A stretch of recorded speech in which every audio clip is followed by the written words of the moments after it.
પાટીદાર આંદોલનના જાણીતા ચહેરા અલ્પેશ કથિરિયાની પત્ની કાવ્યા કથિરિયાએ સ્થાનિક સ્વરાજની ચૂંટણીમાં ટિકિટ મેળવવા માટે સુરતમાં ભાજપ કાર્યાલયે પહોંચી અને વોર્ડ નંબર 3માંથી દાવેદારી નોંધાવી।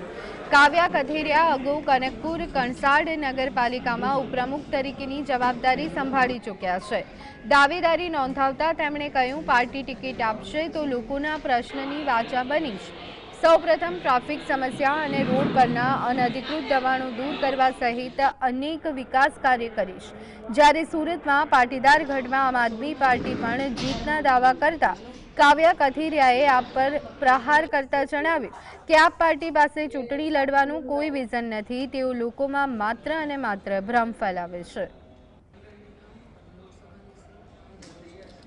અત્યારે તો મુખ્ય કામ ટ્રાફિકનું સમસ્યાનું છે, દબાણ છે રોડ ઉપરના ઘણા બધા। હવે જોઈએ એ કઈ રીતે બીજા બધા આગળના કામ આપણી પાસે આવે। એ લોકોની પાસે કોઈ અત્યારે વિઝન નથી ચૂંટણી લડવાનું, માત્ર ને માત્ર એક ભ્રમ ઊભો કરવાનો છે લોકોમાં કે ભાઈ તમારું લાઇટ બિલ નહીં આવે, વેરા બિલ નહીં આવે।